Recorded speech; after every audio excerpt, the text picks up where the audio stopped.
us act like this. Our only hope is the minds of kids, and they'll show us a thing or two.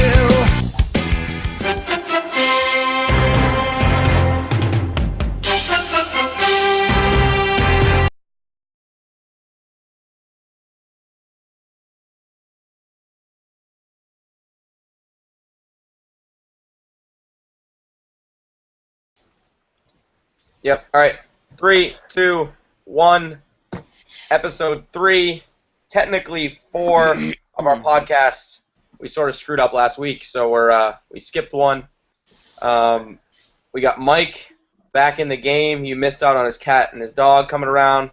Zach was playing guitar. We can't figure out our audio, but we're here once again to recap more of the bullshit that we wrote over the last week. We'll jump right into it. First subject. I believe this was yours, Gibson, article about a study where they looked at people who were really bad at video games and found out that they were also tended to be really bad people and they're more aggressive towards women. Interesting article. I mean, I think the study was kind of cool and it seemed like they did it. It didn't seem biased when you read into how they conducted it. Mike, as probably the worst gamer in the group, how do you react? I feel like you're putting me in a category against the wrong type of people. Compared to you guys, maybe. Compared to, in general... Yes, you're still bad, yes. So you're saying I'm a bad person, too? Yeah, I'm concerned about Amber. Is she safe with you? Since every time you go negative 26 on spot, are you going into Amber's room and hitting her with, something? Yeah, that's exactly what I'm doing, Nate. Yep. Zach, what are your thoughts on it? Mike's not being very funny. So, I mean, it was an interesting study. I think it was completely legitimate. Basically they used Halo 3. They played a total of 163 games, and they stopped there because they just felt like that was enough. But they basically just played 163 games of Halo, and they just collected data on who was the highest, who was the lowest, males and females, and they basically found out, long story short, that people who were on the bottom of the list were the worst trash talkers. The problem is that they tended to trash talk the other women in the room. If there was a guy that was in the room, more often than not, they were complimenting them, good job, this, that, and the other, and it was the women that they were targeting, and that's awful. And it basically their deduction was, that it was some sort of a threat, to their male hierarchy. It basically threatened their position in male gamer society. Yeah, I mean it's interesting. They've been a lot of stuff, like Gamergate, and more of a general industry thing, where trying to get women into gaming, specifically esports, which is really what our site is fundamentally about, is a huge problem. Yeah. Well, I mean, it's sad because as much as it pains to admit, but I mean, the gaming industry, it kind of has this sort of negative feeling towards women, and I don't think your seasoned gamers have it, but I think your casual gamers that think they're seasoned gamers, it's almost, I don't know, it's this weird feeling. Women just have a harder time fitting in. And it's shit like this that just makes it even harder. And it's pointless. It's just pointless. Bruce? Yeah, I mean, I don't know. I don't have much of an opinion on this. Because, I'm pretty bad at Halo, too. So, I should be beating women left and right, and I don't. So, I don't know. Now, I feel. But to be fair, we get a 15-minute monologue of Zach full of facts and great perspective. Bruce is I don't really have an opinion, but I don't beat women. Now, to be fair, though, when you're playing Halo, 99.9% of the time you're going to be playing with us. We all know you suck. You don't have to assert your position as last place player with us. We know. So, you're right. If we were playing Halo and there was a woman in the room, who cares? You're in last place. But Mike is pretty feminine. Does he count? Also, I feel when I'm good, and I trash talking, because I usually trash talk when I'm good, and then I get bad. So I feel like if I was good, I'd trash talk women more because if they were bad. Yeah, but you would trash talk in like a jest way to the other dudes. The specific thing about this is that when people did bad, they didn't like attack everybody. They didn't like just like when every game I play, I trash talk the other team, right? Yeah. Every time. But this was specific where they found that they were targeting the women in the group for the ridicule, but actually complimenting or like more of jest with the other dudes. That's kind of messed up. Anyways, yeah, it was a crazy subject. I'm sure this is going to spur other studies. It's something that I think it was sort of obvious, but when they actually put numbers behind it, it's crazy. Hopefully we can change that, I guess, little by little. I mean, we've seen it get better. We were going to talk about this, but we don't have enough to say. But Alex Morgan being on the cover of FIFA, like that type of stuff are little victories, but we're going to need a lot of them to sort of get where we need to be. Next subject, Evo. Bruce, you were sort of the man on this subject, so I'll let you sort of recap. For anyone who doesn't know what it is, like what is Evo, and what were your reactions on it? Yeah, so Evo is the world's largest, competitive fighting game tournament. This year they had some fucking awesome games. Like, I actually watched more Smash 4 than anything. I don't even think Smash is like a competitive game, so that's pretty impressive. Street Fighter was insane as always. And the crazy part about Evo, it's not a big cash pool. I don't know the actual numbers. I gotta look them up. But it's $10 entry fee and anyone can go. Which let's say 2,000 people go to a tournament. That's what? $12,000 for first place. It's just not a lot of money. But yet it still gets thousands of people. Well, sorry, top number one wins 60%. I saw you laughing at my math. That was the math was a little shady there, but I saw you laughing. Not that much. But if it's the world's largest tournament and you're playing $12,000, that's not a lot of money. No. Especially for some people that fly from Japan, that's not cheap to come over to America for 5 days. But yeah, so good matches overall. I was actually really impressed, for sure. Mike or Zach? Yeah, I mean, I don't know. I feel myself getting more and more into competitive gaming and not even necessarily partaking in competitive gaming. I find myself watching it. I'll be sitting on, eating dinner, and when the Halo championships are going on, I'd turn those on. So honestly, I mean, on the outside, and before it got big, it's man, watching gaming, that's stupid. They have commentators like it's supposed to be, a sports game or something. That's ridiculous. And then you just start watching it, and an hour later, you're like, God damn, that was good. So, yeah. I don't know. I mean, it's just that kind of stuff. It's exciting. Speaking of commentators, the one thing that was kind of impressive about Evo is they literally had every commentator at a tie. That's, I don't know. I wouldn't think fighting game community would dress up, and they did. Well, it sort of plays into boxing, the traditional boxing commentators. And speaking of commentators, that guy. So Bruce and I were tweeting at one of the commentators who, I mean, he's a commentator for Evo type events, but he had a very a small following, and we just happened to follow him, and he was tweeting at us, we were tweeting at him. The guy went huge. Everybody at Evo was talking about how great this guy was. What was his Twitter handle? Showdown? Hang on, I'll look it up. Yeah, Showdown, DC Showdown or something. I'll double check. I'll fact check it. Hang on. But it was crazy. I did watch a few of him, and he was I mean, I don't know much about the games. He was knowledgeable enough to make it approachable, but actually pumped up. It felt a lot like people calling a boxing match. At Showdown DC. At Showdown DC. Yeah. So if you haven't followed him, follow him. Good perspective on sort of Evo and this type of stuff. Mike, how was the Instagram account going during Evo? Not at the moment. Have you logged in yet? I have. I got in. I'm starting. That's my weekend That's project. Good. I logged in and I looked at the account settings, and we're good. And also, we're on the Evo topic. By the time people see this, the Street Fighter 5 beta is up right now.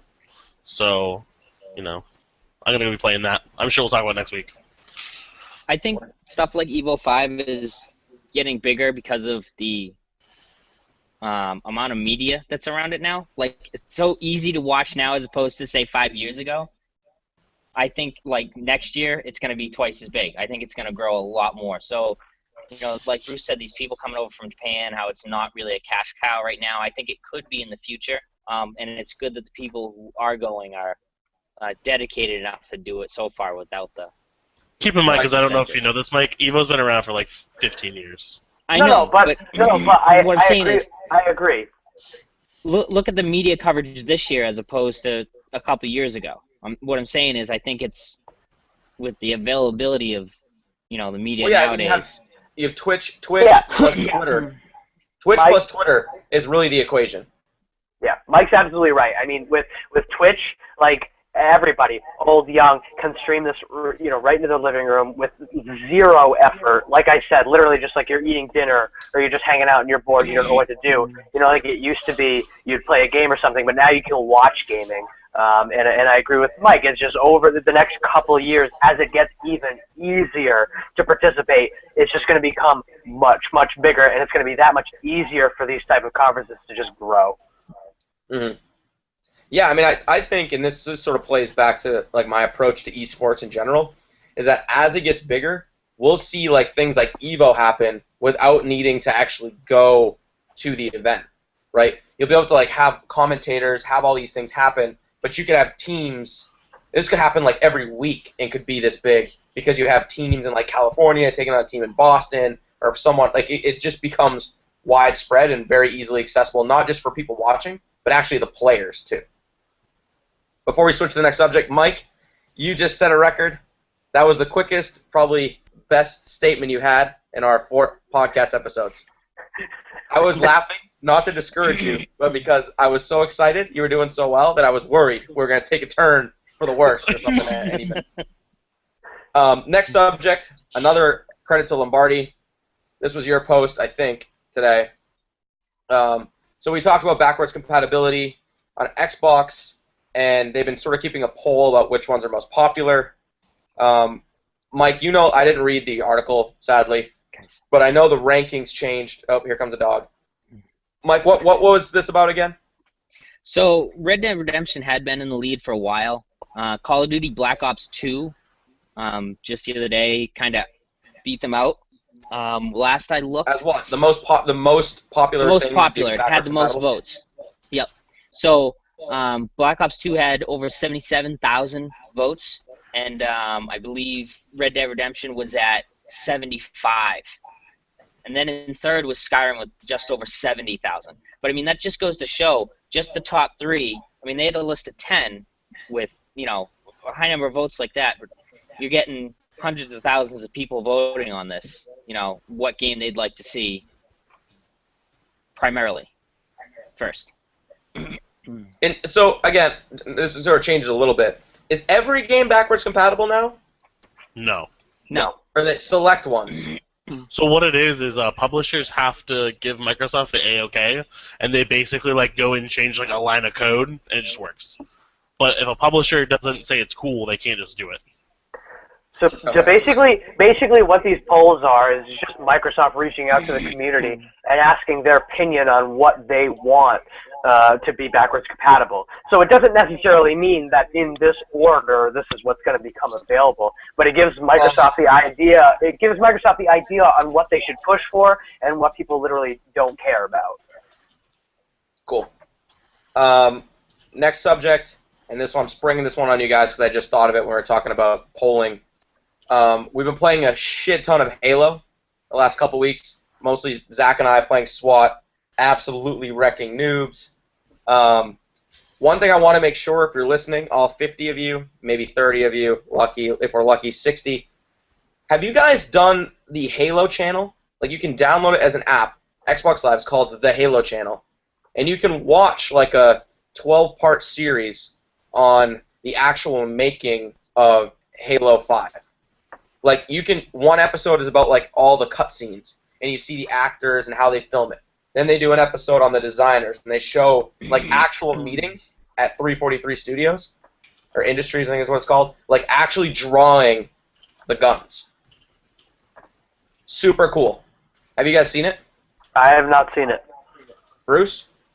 I have not, unfortunately. Fuck. You got to download it. I have the app. I just haven't gone into it. It's so worth all that watching much. because I feel like people, and I'm one of them, people sometimes complain like $60 for the game, and then like every other week we're talking $10 in DLC. But when you look at like how many people are working on one game at that company, it's like holy shit. Like they had a whole team that just does online multiplayer. Like all they do is play it and adjust the code to make sure like guns are even. And they're like that's like a team of like 8 of like expensive engineers. And then the team designing guns was like 14 people. And it's crazy. No, I mean the budgets But behind these definitely games worth are it. just the budgets behind these games are just astronomical and outrageous. And not to talk about like, and then you have the marketing budgets like on top of, like there's building it, and then you got to get the word out. I mean, and this is the problem with like I think there's probably some really cool games like that could be created, but the indie community is I don't want to say weak because the members aren't weak, but the ability to get a smaller, let's say the dev team's great, but they don't have the $1 billion marketing budget. Like they're not able to bring like really cool titles to market because it's so much easier for Halo 5, Call of Duty 96, Assassin's Creed 4000 to like market based off the platforms they've already built. Which brings me to another point as I'm rambling. Product Hunt, which is it's an app where you can, we blogged about this a while ago, but while we're on discovering new things you haven't checked out, Product Hunt now has a section of gaming, and basically all it is for indie developers to get on Product Hunt to like get all the exposure that like Product Hunt has every day, people looking at new tech products. So if you haven't checked out Product Hunting, I think it's /gaming, or yeah, I think that's what it is. You'll like it literally every day. You'll get like a digest of new indie games, and you can actually talk directly with the creators. So another thing, I don't know if you guys are on that, but you should check out. Last subject, definitely the most important. Amy Schumer in the world of Star Wars that I've been addicted to lately. GQ, cover shoot, super risque, loved it, with Chewbacca, C-3PO, R2-D2, hilarious stuff. Disney sort of gave them the typical big company backlash. We responded in due fashion with a ranking of the top 5 Star Wars characters that we think could best please the beloved Amy Schumer in bed. Mike, what was your take on it? Anyone we missed or ones that we were placed wrong? What do you think? I don't know. I like the list we came up with. I mean, there's a ton of Star Wars characters you could always throw in there. We kind of stuck to the good guys. We really didn't take into account that maybe there was some of the dark side that we didn't consider. Should have been up there. But yeah, that's true. That's what I mean. But yeah, but who do you then, replace? That was the struggle. That's right? that's the tough part. I still think Jar Jar Binks in first place was absolutely a beautiful choice. Yes, I'll agree with that. And I'm loving the Zach, classic Chewbacca in second. Zach, who did we leave out? Anybody? Lando Calrissian couldn't make the cut, unfortunately. I had put in for Mace Windu early on. Fortunately, he just couldn't cut it for the top 5, and that's okay. I understand. In the top 5, you're gonna have to nix some choices, and unfortunately, he just didn't make it. But my heart was in it for the L. Bruce? Matt was saying, or Mike was saying, we should have got some more bad guys in there somehow. Boba Fett would have been great. Lando Calrissian's kind of a good / bad guy. Not really sure where he falls, but I'm sure he could have. He had the equipment to That's true. please Schumer. I'm sure. But The one that I think we missed, but it was a bad guy, Jabba the Hutt. Yeah. We kind of He's threw a his name gangster. out there, but Yeah, but he has a whole harem. He's well practiced. I mean, I watched episode 6 last night. He comes in, he's got like 9 chicks from like literally must be 9 different planets. I mean, I couldn't even tell what some of they were, but he has experience dealing with all kinds of different types of chicks. I mean, he's a gangster. What do you expect? But does he have a dick? How would that? He's literally just a blob. Dude, maybe comes from his tongue. I mean, who knows? Oh, that's true. And then we gave Jar Jar Binks number 1 because of his tongue action. Jabba the Hutt's tongue is like huge. Yeah, but it's not like long. Like it's not gonna really get in there and Does do it need its to be thing. long? Like how far does it need to reach? Yeah, but Jabba the Hutt's tongue is like the size of your head. Like that's just like I don't think that's gonna do anything. Yeah, that's true. Anyways, still depressed. I felt like Schumer somehow in the world would read it, love it, befriend us, make us millionaires. Instead, we did get we got quite a few views, so I mean people did like it. I think we should do more like sort of funny stuff like that. But anyways, Schumer, obviously, keep rocking. That was great. One thing, now that we're out of subjects, one thing we want to do at the end of every episode is go around the table and talk about like what we're looking forward to next week, things that are coming out, events, yada yada. So Bruce, fire away. What are you looking for in the next week? Well, everyone can look forward to me and Zach doing some fun Twitch streaming / YouTube video making.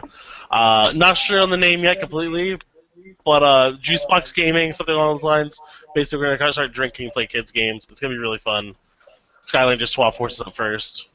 I'm gonna play the Street Fighter 5 beta today, so that'll be pretty cool. And then I don't think there's anything else next week other than that. That should be good. Mike? Well, we were talking about getting together this weekend. I don't know if we summed up any plans. That sounded like I have Taylor Swift tomorrow. I can't go. It's only Saturday. Well, I was looking forward to that. But Bruce, I'm going to be so heated up from Taylor Swift, there's no chance I can get on a bus or be in crowds. I'm going to need... Honestly, I'm still, and this goes back to my days where I actually believe Harry Potter was real, I do think there is a chance that next week it'll be Mr. and Mrs. Dion on the episode. But you never know. Taylor Dion does have a ring to it. Sorry, Mike, other than you seeing me, what else were you looking forward to this week? I don't know. Finding more time to keep playing Halo. I only played a couple games. I was playing a lot better than I used to, which is nice. So I just got to get back on there. No, that means Did I'm you going to go be the worst positive at one. all? What? Yeah, what are you talking about? I feel like you were positive like 3 times last time we all played. No, I was only negative like 3. All right, we'll take your word for it. Honestly, I hope you go positive for Amber's sake. Zach, next week? Yeah, I mean, I'm not pointing to something specifically next week, but honestly, I'm pretty excited with the way that Microsoft's, progressing with the Xbox One. We've got streaming to Windows 10 to look forward to, which I think that's going to open up a slew of doors. That's going to be awesome. We've got backwards compatibility coming up too, which again, I mean, I think we're all looking forward to that. Picking up some old titles, finally be able to play Gun Game from Black Ops 1 again. So honestly, coming up, not even just next week, but just in general, I think we're all excited to see what Microsoft's going to have to offer. Totally. This week, I'm committed to finishing. I can't even remember what it's called. It's still Shadow of Mordor. Yeah. I bought that like 3 months ago. Played through like the first half of the campaign, and it's actually a really cool game. It's a hack and slash, but it has like some nice dynamics to it. It's actually pretty difficult, which is sort of rare. Like you actually will die sometimes. It's not like you just like run through it. But I paid the $60. I want to finish it. So this week I'm going to finish the second part of the campaign. Make sure I avenge that motherfucker's family for him. Have you had any other than orcs that- you really hate? What? Are there any like good orc stories you have of people that you just need to murder? Dude, orc stories? Yeah, like with the Nemesis system. Like, have you ever had a... There was one that I literally it haunted my dreams. So if you haven't played Shadow of Mordor, like you have to fight these bosses, and if you lose to them, which actually happens quite a bit, they get better and better, and you can see like the sort of the org chart for the orc army. There was this Yeah. one motherfucker with the goddamn crossbow. Like, Oh yeah. he was a little tiny, like, deformed dude. Like, with a crossbow. I mean, I basically promoted him to Commander-in-Chief. The thing is the game was glitching. It did this on purpose to try to fuck with my head. Because You're starting to sound like me. I'd be like fighting a mission, it's really hard. I'm like at quarter health, like I have all my shit spent up, no crossbow, nothing. All of a sudden I turn a corner, there he is, bang, dead. He's fucking promoted. 30 minutes later, he should be on like vacation. I'm like over here fighting wargs, like being a beast. Bam, fucking crossbow. It literally never ended. I hit the peak. Like I couldn't promote him anymore. And not gonna lie, never beat him. I said fuck it. I went up a different part of the org chart. I was like, this guy I'm never gonna be beat. And if you lose that many times to a CGI fucking orc with a crossbow, it starts to affect you in real life. Bubba, have you ever played this game? I haven't. You would lose yourself, because that was my problem with this game. Is like you know there's quests and missions and storylines to go through. And then there was just this meta system, which is basically just a hierarchy of orcs. And you killed one and you worked your way up the ladder. And that's my thing, is doing side quests and killing people. And then I'd get all the way up the ladder, and then you turn back around, and at the bottom they're already replacing the people that you had killed. And you just literally go on and on and on. And it just never ended for me. Murder. So. Oh my god, now it's all coming back to me. Literally sitting right here, looking at my screen right there. Going fucking insane. I mean, I couldn't beat the fucking... I mean, I played a lot of games. You can always win. Like, you just... Ask Mike. If you put enough time into it, like, eventually you'll beat the guy. I created a monster. Like, I think I'm literally breaking the game. Like, he's so well trained now from killing me over and over again, he's legit invincible. It's now impossible. Yeah, see, I think I'd get lost in that because, like, oh god, I get very stubborn. I remember playing like Call of Duty 2 on veteran and getting stuck on the same level for 2 days straight, and I'm talking like run out and die the same way over and over. So you put me in that game. Mike was so deranged. He beat the game, but he had to beat it at every difficulty level. So he'd be like super mega elite doing the same fucking campaign where like. Call of Duty is fun, but you can't play it with one shot and you die, like real war. Alright. In his defense, I also had to beat Call of Duty 2 on veteran. It was 1,000 achievement points. What do you expect? Thank you. What do you expect? You guys are crazy. And the problem is, I kill this fucking orc, which I will report in this week when I kill that motherfucker. Even if I have to do some type of crazy Xbox hack. And I gotta bring my fucking Spartan into that shit, I'm gonna beat that goddamn guy. Other than that, like I said, shit tons more Halo. Oh yeah. Like by the time 5 rolls out, I'm gonna be ready. Or you won't be, because you'll have learned all these bad techniques that 5 is just gonna totally fuck you up on. Dude, it's all in the thumb strength. These are some of the fastest thumbs in the business. Woo! Look at that. Yeah, we're gonna have a pretty nasty montage to put up pretty soon. Our problem with montages is we're getting so many clips, but I'm too lazy to edit them. I mean, I have like 9,000 kill-taculars saved up, and I'm just like, Mike, we should make Mike do it. Mike, we'll create a new Xbox game. We'll give you all my achievement points if you edit all the clips.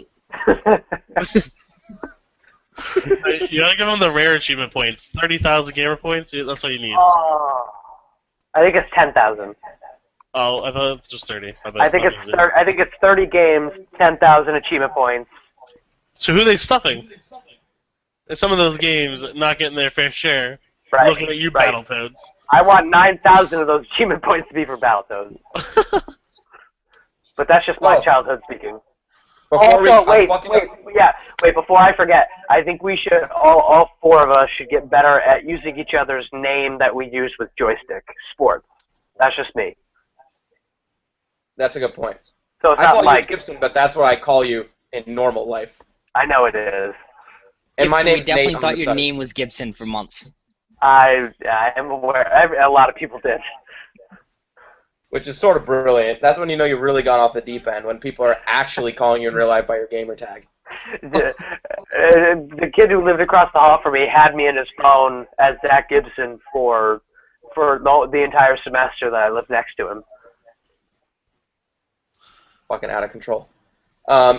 Anything else, guys, before we close out the episode? Obviously, actually, good week. We had some killer posts. Zach, before we go, do you know any of the dates for the backward compatibility? No dates yet. I mean, it wouldn't surprise me if it hit the Xbox preview program first, but basically all they've said is they've promised, quote-unquote, hundreds of titles by the holiday season. So they're going to open it up soon, and it'll, a majority of the more popular games will hit by December. Cool. Bruce, anything else before we head out? No, I'm all good. I'm gonna go play some Street Fighter. I was going to say, are you All rating right. right now? No. Good week, guys. Until next week, Joystick Sports, signing off.